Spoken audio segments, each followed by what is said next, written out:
Just 16 laps remain before 15 drivers will find themselves one step closer to the 2024 Porsche Tag Heuer Esports Supercup.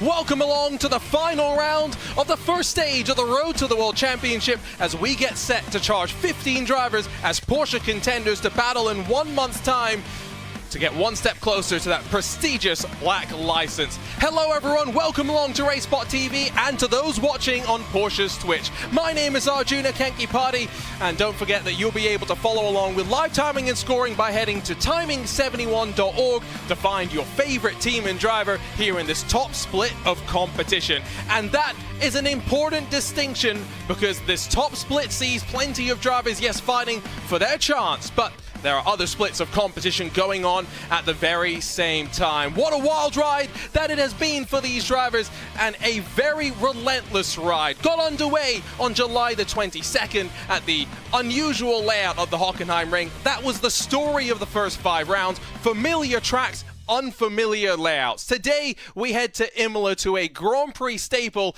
and fortunately for the drivers, to its full Grand Prix configuration. It means that they are all familiar with the 19 turns with which they are charged with finding their fastest way around, and fortunately for them, just 16 laps of battling to potentially have to avoid the track limits. That might be a sticking point here tonight. If you're joining us for the very first time, let's just remind you of where we've been and where we still have left to go, because the top 15 from the 2023 Porsche Esports Supercup are watching on and watching on calmly because they retain their eligibility for 2024. Those outside the top 15 in the Super Cup will be watching to see which of the 15 drivers they'll be battling in the Porsche Contender series are getting underway in just over a month's time. The 15 drivers from that from the Super Cup, they're going to be joined by 5 drivers that have qualified from regional Porsche series around the world. The likes of the Porsche Carrera Cup Brazil, Porsche Carrera Cup Great Britain. They get automatic opportunities, not having to fight their way through this very first public stage where it was open to the world, and we will find the 15 fastest, hypothetically 15 fastest drivers that will head to the next stage of this Road to the World Championship. If you missed out on what was a wild 2023 Porsche Tag Heuer Esports Supercup, well, here's how the points shake up. Of course, the left side of the screen, those watching on calmly, the right side, those that we will expect to be seeing in just over a month's time, with maybe a few notable exceptions. Of course, plenty of our drivers pulling double duty with ESLR1 earlier this year, and so we are expecting potentially a few more spots in the Super Cup to be opening up. Of course, there are some drivers on that right-hand side that we have seen in the qualifying series, and therefore slightly change the equation when we look at the qualifying series championship standings. The Apex Racing Academy driver of Parker White sits on top when we do not factor in the one drop round that is going to be entered into the mix.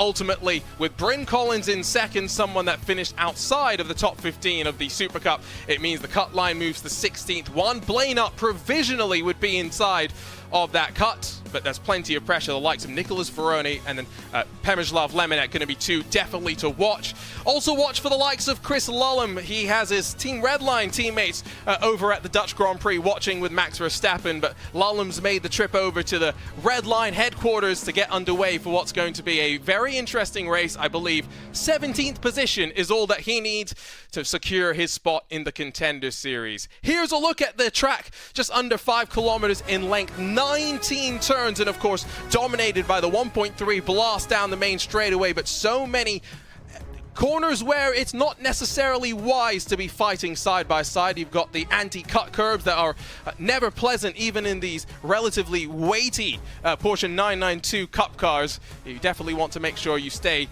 within the bounds of the track as much as feasibly possible.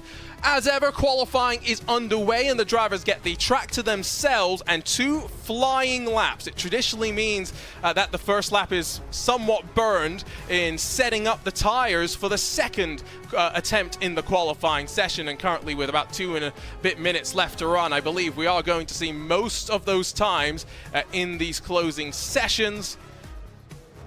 There comes one of the cars down the hill in towards Ravazza, one of the lower parts of the track, and then a short blast out of here where you'll see the drivers trying to straight line out of this corner, the run to the timing line.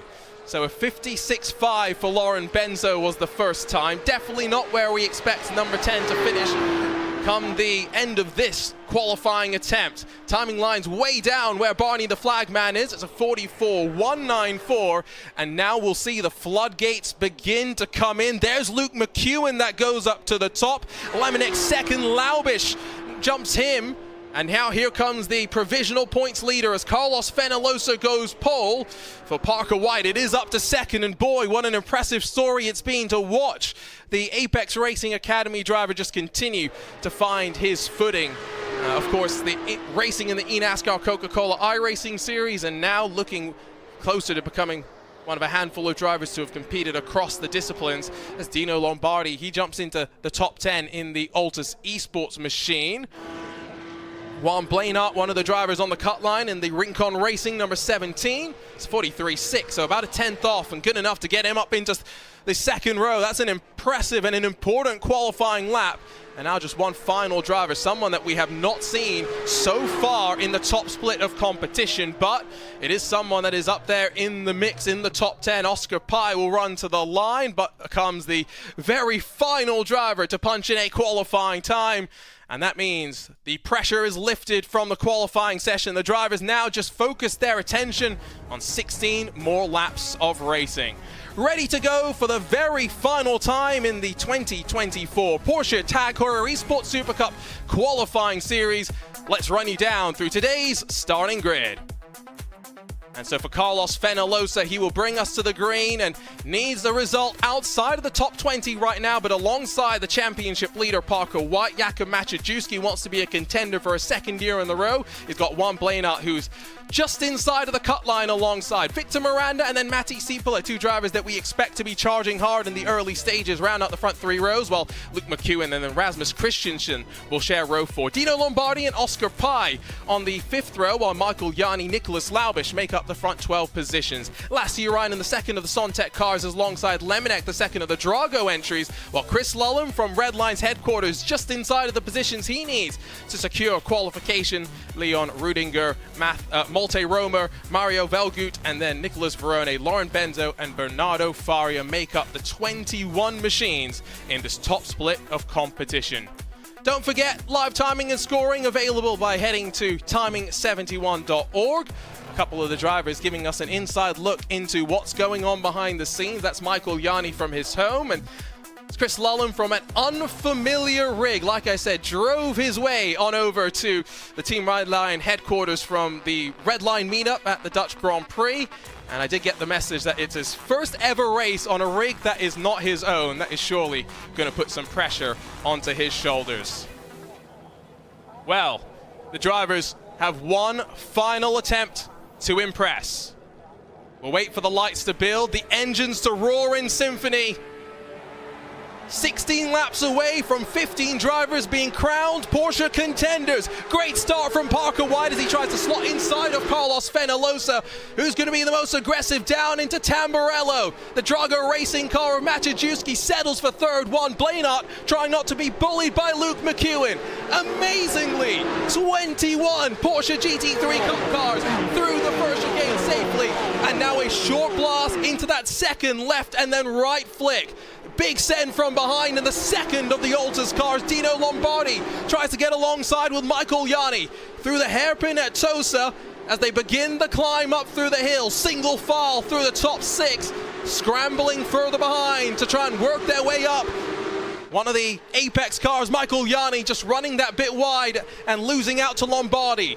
Now climbing up through Piratella, a short blast now down the hill into what is potentially on the opening lap, the most difficult corner to navigate of them all. One car went wide behind, but as we concertina up through Aqua Minerale, no one necessarily losing out, no one getting the elbows out by any means either. So Leon Rudinger has dropped down to 17th spot. That might have been the one car that we saw funneled out wide. As we scramble up through the final sector for the very first time of asking, no real big losers and big gainers on that opening lap. Dino Lombardi aggressive, trying to get up past a couple of positions that he may have lost, dropping the clutch. But inside of your top 10, relatively little movement. Fenolosa will lead them at the line, 1.3 kilometers of draft being fed to those behind. Parker White, Maciejewski, and then Victor Miranda, Juan Blainart. That's your top 5 as they run at the end of the opening lap. See behind Lombardi and Michael Yanni still squabbling amongst one another, not necessarily having figured things out just yet. This is all in what we'll probably end up calling the danger zone for a handful of drivers. Both Michael Yanni and Chris Lullum sharing their webcams. We can see the look of focus on their faces. It's traditionally what you expect when you see this level of esports racing.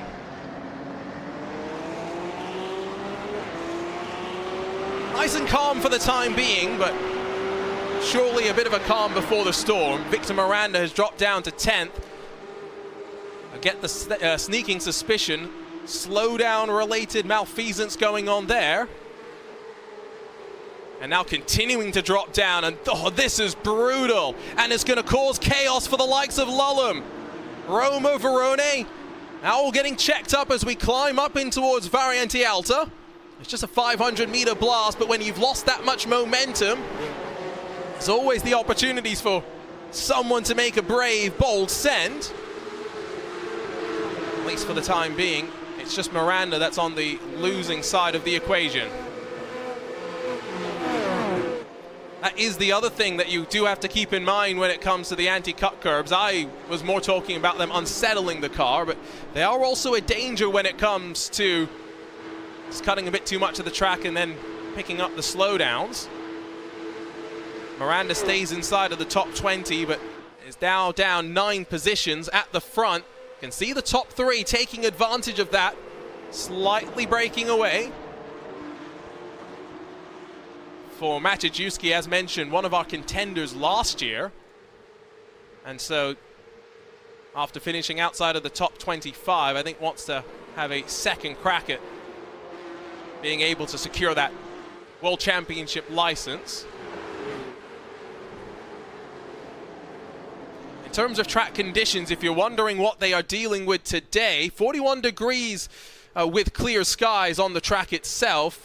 13-kilometer-hour gusts of winds, not necessarily too strong for the drivers to have to deal with, but it is mid-afternoon here in Italy, and so you would expect in the summer that potentially we might see it rise up a couple of degrees. Definitely not going to cool down with 21 cars out there on the track, something that here on iRacing does tend to keep the track just that little bit warmer. Luke McEwen runs the number 1 machine for the very first time in this qualifying series. That's because Cody Deeth in the Williams Esports car had a bit of a torrid time of things, I think it's fair to say, this season, mixed up in incidents in more races than he'd have liked. The Williams Esports team having a bit of a meet-up at their headquarters.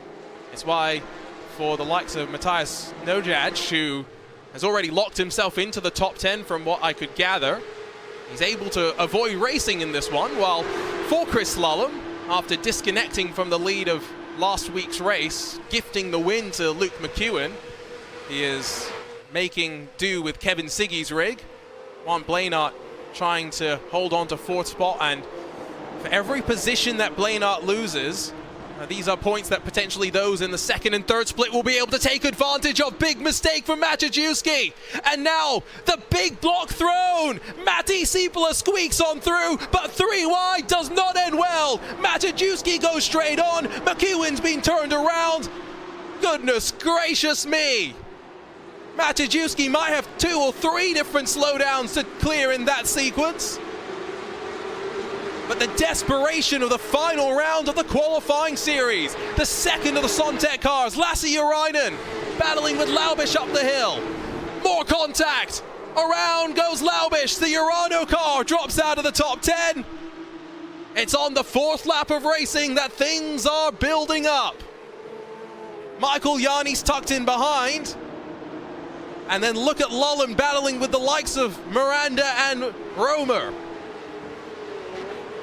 Tino Lombardi wants no part of that actual battling up in towards the chicane. But wow, Maciejewski still somehow has held on to the 5th position.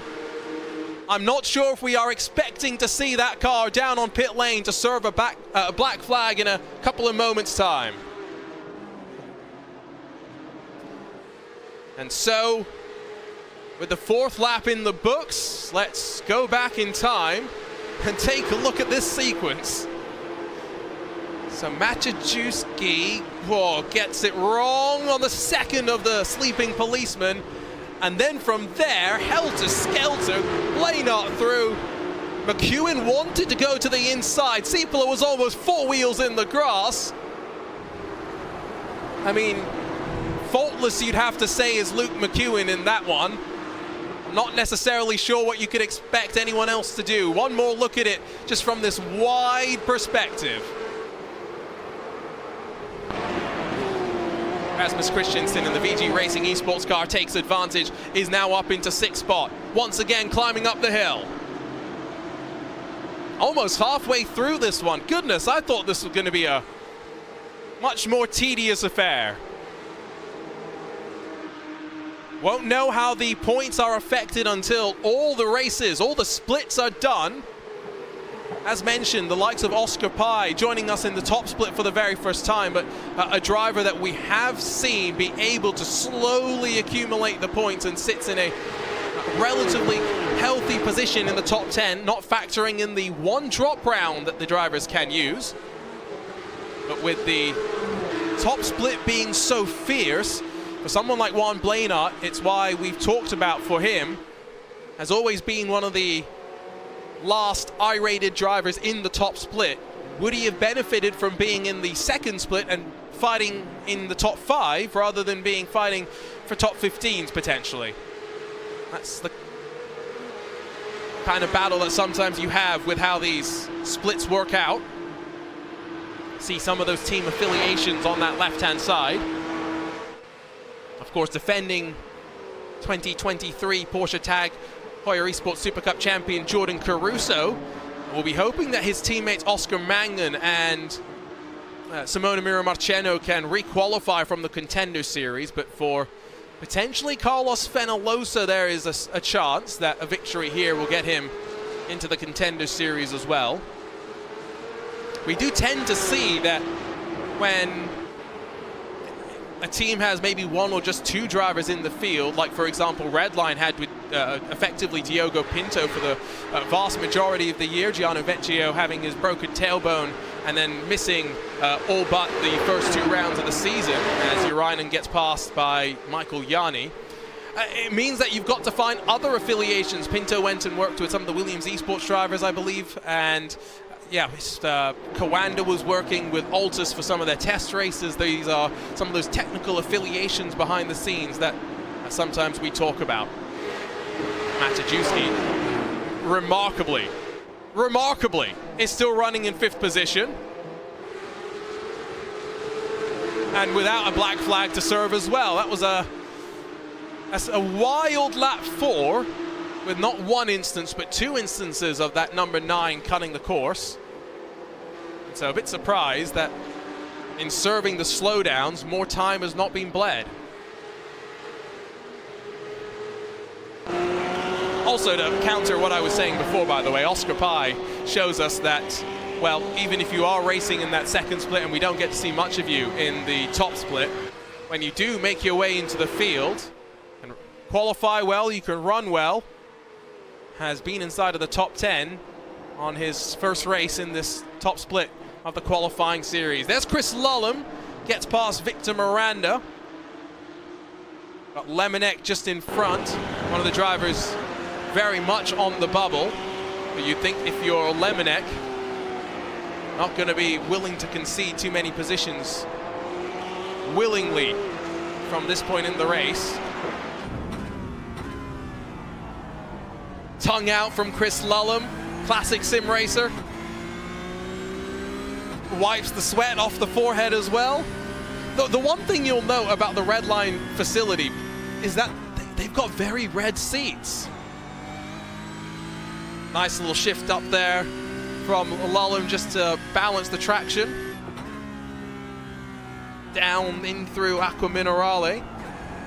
And once again, you just see using the downshift to slow the car and then using the upshift to tame the back end as you're back on power. Just watch the cars funnel their way through that chicane. That's the one thing that, courtesy of some Formula One team talks and conversations with iRacing, track limits have been updated at many a track, and here at Imola in particular, I think that chicane has been one where the drivers do have to watch. But you'll note that through these final couple of corners at Ravazza, they don't have to worry about it too much. With not much going on as we get one lap closer to the halfway mark of this final round of the qualifying series, let's ride around Imola with Chris Lullum in this red line car. Just under 5 kilometers in quote-unquote 19 turns. Technically, we've already gone through turn 1, but the first braking zone sees the cars really funnel to the right, try and maximize the entry through the twisty chicane onto the power and full power as early as you can, trying to make sure that you're not going to slide out too wide and pick up some of that grass. Short blast in towards the second of the chicanes, where once again, it's about watching the anti-cut curves, but here, you're all about setting up for the hairpin. Sometimes we see some desperation lunges up the hill in towards Tosi. You can use gravity in your favor to help the car slow down, and now as you begin that climb up the hill, a short 600-meter blast through turn 8 initially, and then onto the anchors into turn 9. They are almost pixels away from the grass on the right-hand side as they flick the car to the left, and now down, being as brave as they can into the sequence that is Acqua Minerale. Down a gear, and then down a couple more as you get to the apex of the corner, and as the car compresses down, it grips up once again, and you begin the rise up into the tricky Variante Alta. This is a corner that will frustrate you because it's towards the end of the lap. If you get it wrong, well, you get to have to suffer the ignominy of a relatively disappointing lap time, but we'll also watch on the outside just how much the drivers push out. Two-part corner in some ways as you dive down the hill. Only as you straighten out do you get onto the brakes, and now short dab onto the throttle, but really not trying to pick up too much momentum, wanting to be as aggressive as you can through the second part of Ravazza. That's 18 corners done. One more technically still with the flick of the right as we work our way to the timing line. A nice little lap around this wonderful facility, all the while as Lullum closes on the back of the Drago Racing number 15. While we were riding around, Oscar Pai did jump in front of Rasmus Christensen. So the 21 slides in front of the 3. Simona Maria Marcheno jumps into our RaceSpotTV chat. Vince Cusi asked him that any people in here that you think will get some good results in PES. I'll just point out that Marcheno's going to be fighting with some of these drivers in the Contender series in just over a month's time. Third on back, well, Carlos Fenellosa's broken away. Parker White in no man's land as Matti Siepela shows the desperation. Juan Blanart gets absolutely turfed at Piratella. The Rincon Racing car out of the top 15. Surely hopes of the World Championship gone as well, in what was effectively a nothing burger of a move from Matti Siepela.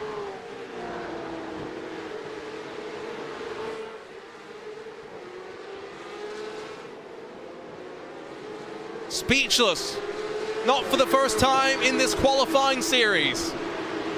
Here's the look at the replay. Here's a look at the sequence. Oscar Pai has a great perspective. It was aggressive from Blanart to slam the door shut that aggressively, but as they rose their way up the hill, it was a late jink to the inside from Siepela. 2 victories this season for this Sontec racing car, but even with that, Siepela not guaranteed a Contender Series spot right now, and you'd argue after that move, not going to have any friends out there on the track. Does have the teammate Urainen directly behind as they run their way in towards the second of the chicane. Yeah, you get the sense that the Rincon Racing contingent not going to be the biggest fans of a certain number 4, but ultimately the move is already made. Lemonek now drops behind Miranda. The pace and the tires seemingly having dropped away with those high track conditions. That's definitely something that the drivers will be concerned about, and those that have preserved some rubber for the second portion of this race will be in a slightly better spot to battle. Just to reiterate what the Road to the World Championship looks like. This first qualifying series is a public event. Anyone can join as long as you have the requisite license on iRacing.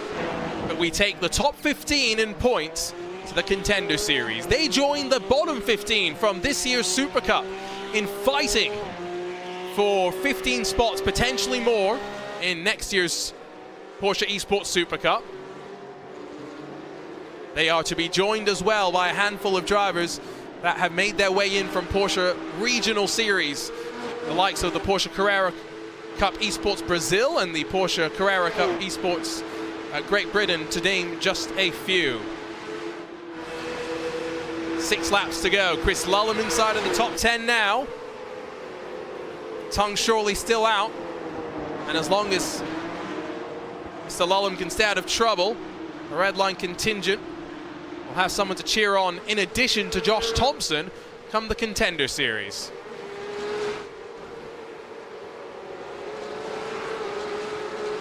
Bit more drama down towards the back. I think Leon Rudinger has taken a slowdown penalty in the U-Race BR by redragging car. I believe, though, that for him, the focus for today was always just about supporting the efforts of the teammate Fernando Faria, who is in 15th in this race right now, and just on the cusp of making it into the Super Cup. Michael Yanni, to quote Kevin Ellis Jr., won a 9K SOF earlier this year. It was jubilation for the Apex Racing team when they heard that news. And Michael Yanni has run a very solid season, all things considered. The question really now only becomes for Michael Yanni, is he going to be joined by Parker White as an Apex Racing teammate? Luke McEwen as well. 3 Apex Racing cars out of this qualifying series have really represented well. Sean Campbell's in the YouTube chat on RaceSpotTV. We saw him in the Race Clutch car trying to qualify earlier this season. I distinctly remember that in the first race, Sean said never driving that car again. Second race, which we did not cover unfortunately here on RaceSpotTV, at Silverstone, he said top 15. Oh, that car was great. Dino Lombardi slides on through into 5th position. No real defense from Rasmus Christensen in that VG Racing Esports entry. But Sean Campbell says that the iRating loss per race was too much to take heading into what is going to be one of the wildest iRacing special events we have ever seen. We haven't even talked about the latest bit of Porsche content coming to the way of the iRacing service. We'll touch on that in just a handful of laps time, but boy, prototypes are going to be stacked. So, Carlos Fenalosa, look at the gap that the Altus number 7 has got at the very front of the field. Parker White barely in shot as they crest up towards Variante Alta. It's then a brief 700-800 meter dash down the hill into the final sequence of corners before you start the rigmarole once again. 4 more laps to run, 4 more laps for Carlos Fenalosa to stay out of trouble, and for Parker White as well. Is this not just the Contender Series stripe? Is this the championship going the way of Parker White? Another impressive drive, and the driver that usually runs under the Canaan Esports banner in the eNASCAR Coca-Cola iRacing Series. It's a delight to be able to see the continued improvement as the Apex Racing Academy gets set to convert another oval driver into a top-level World Championship road course ringer. There goes Michael Yanni. Chris Lullum's through as well on the inside of Matti Siepola. Plenty of drivers going on the charge now. Chris Lullum going to get the tongue out in a second, I'm sure. Nope, he's going to be talking to a teammate instead. Oh, as Rasmus Christensen with a slowdown checks up and almost takes Lullen with him. Nervy moment there. Don't know if Lullen was necessarily appreciative of that.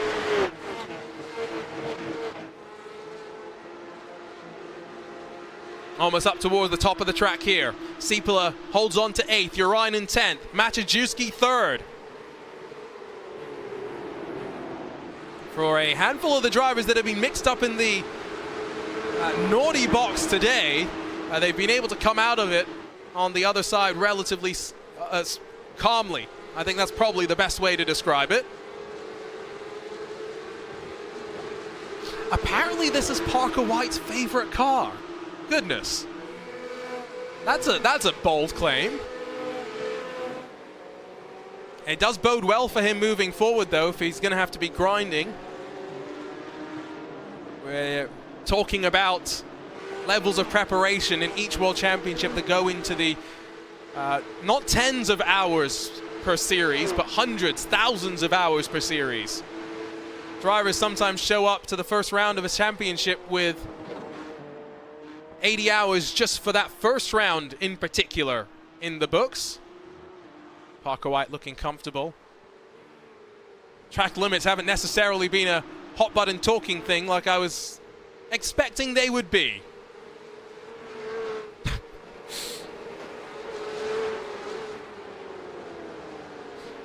Up in towards Tosa on this 14th lap of the race.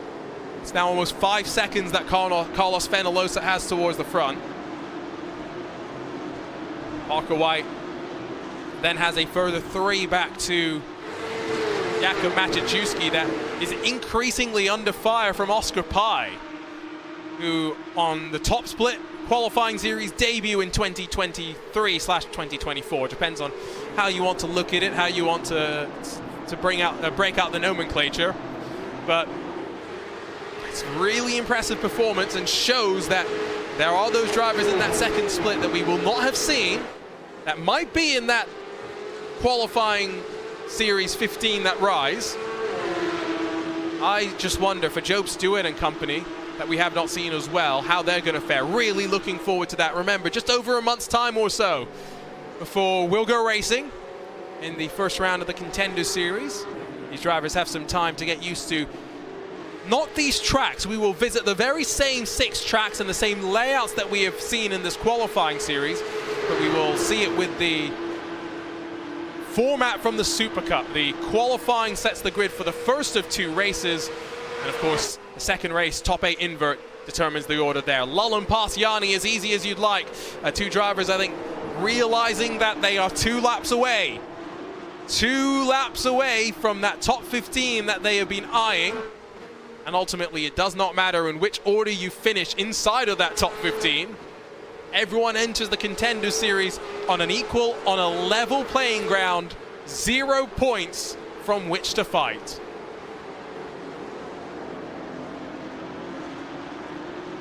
We'll try and get you a provisional point update as soon as we can. We're not going to have any formal graphic or anything to break out for you, but I am feeling confident that for Carlos Fenalosa that the second win this season should secure him a Contender Series spot.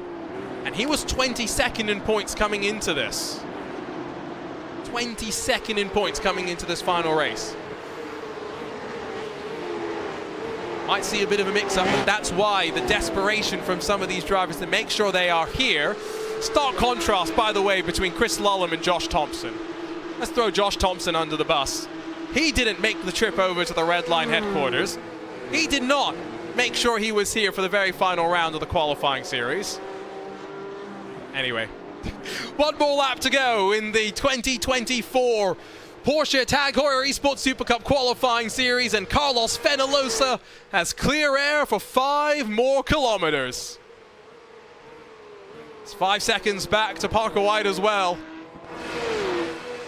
Oscar Pye still 1 second away from Maciejewski. Don't think the challenge for third is going to come. It's Dino Lombardi that I feel, if there is going to be a chance for the 6 to sneak within another couple of tenths of the 21, Lombardi 26th in points coming into the night.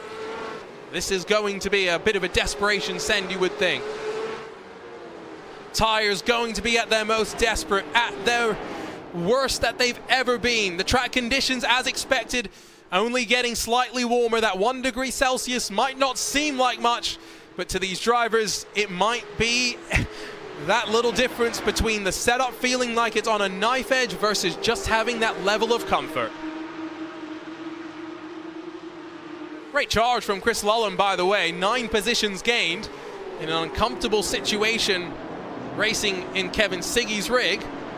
He's charged his way up through the field, but will end up just short of a top 5 finish.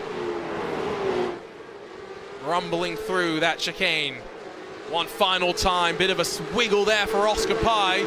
Pressure's going to build. There may be a drag race to the line, but it's not going to be for first, it won't be for second, and it definitely will not be for third either.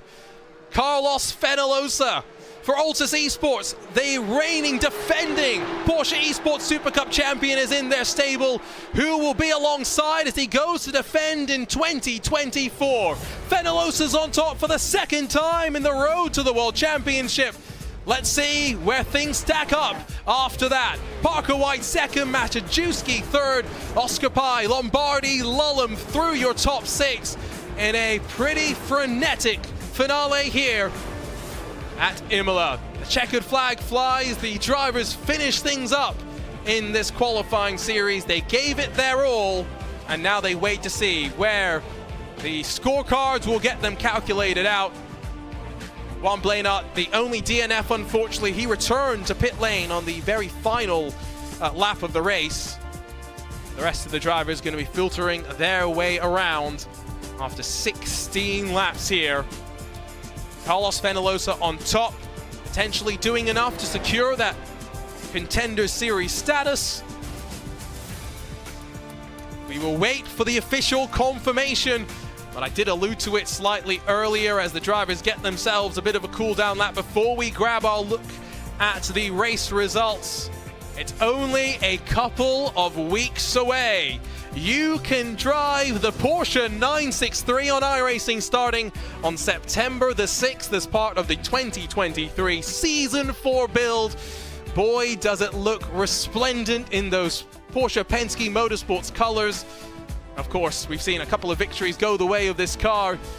I was talking with Dane Cameron's uncle late last year. He was telling me all about the 36-page manual and all the hours that the drivers have been putting in to learn the systems of the car. I can't wait to see what it looks like for those in the sim world to get their very own chance to be able to get into this car and experience what it is all about. That is to come, though. September the 6th, circle your calendars. We are looking forward to that, but we will grab a look at your race results. 2nd victory, as mentioned, of the season for Carlos Fenollosa, 5.5 clear of Parker White. See if that is enough for the Apex Racing Academy car to grab the championship here, while for Jakub Maciejewski 3rd, might be enough for the Drago Racing number 9 to head to the Contender Series for the 2nd consecutive year.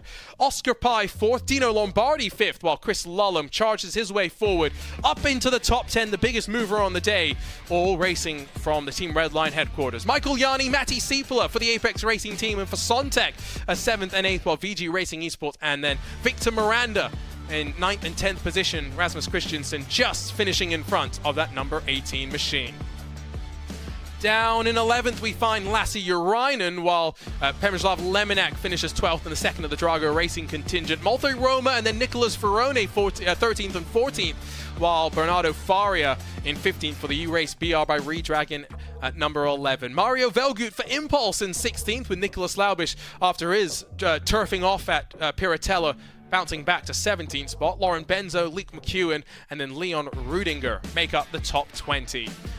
Juan Blainart, as mentioned, was an unfortunate DNF here today, but as we wait for the official confirmation, nervous moments I'm sure for plenty. Let's see if we can have a chat with a couple of the drivers. Chris Lullum standing by now. Chris, I got to ask, made the drive over to race from Kevin Siggy's rig. How was that race from your perspective?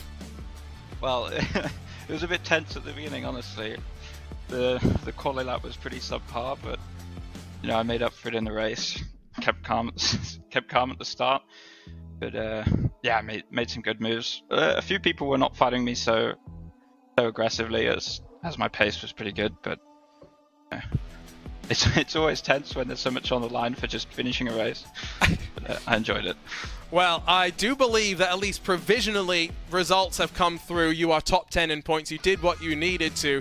You now look forward to the Contender Series. You'll be joined by your Team Redline counterpart, Josh Thompson.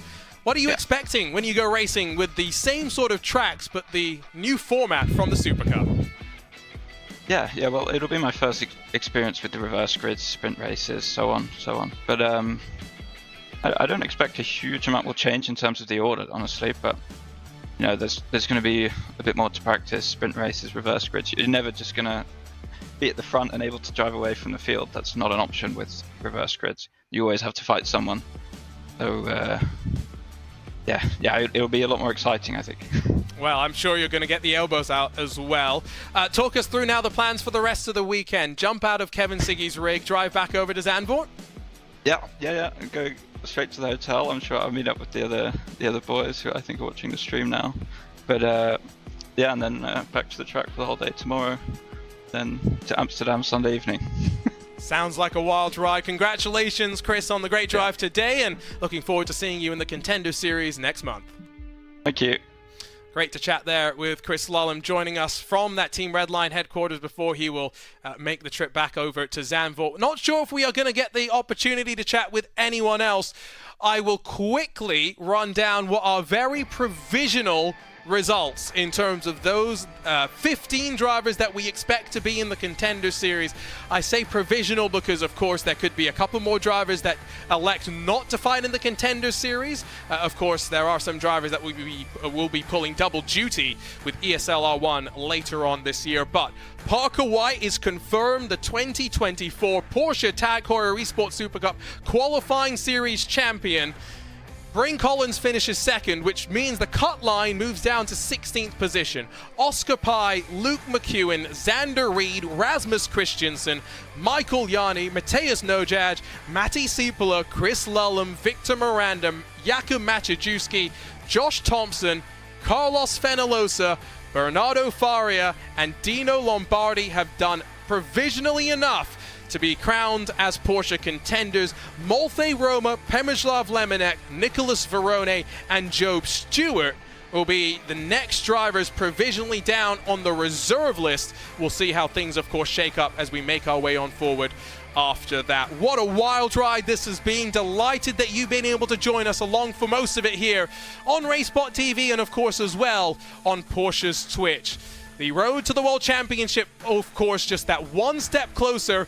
Still 6 more rounds in that Contender Series before next year's grid for the 2024 Porsche Tag Heuer Esports Supercup will be confirmed. For now, here from Imola, it is time to bid you farewell. 1 month from today, the action will get underway once again, but the drivers get a brief respite, a brief opportunity to catch their breath.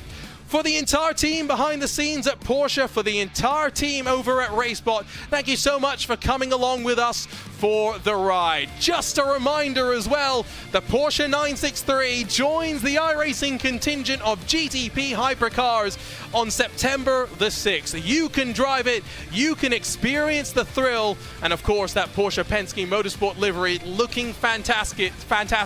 Can't wait to see what it's like as we make our way into what will be the very final of our endurance multi-class iRacing special events, and of course the final of the VCO Grand Slams. My name is Arjuna Kankipati. Thank you so much for joining us on this first step to the road to the World Championship. How will things fare out in the Contender Series? Who will be competing against Jordan Caruso to be crowned the 2024 Porsche Tag Heuer Esports Supercup champion?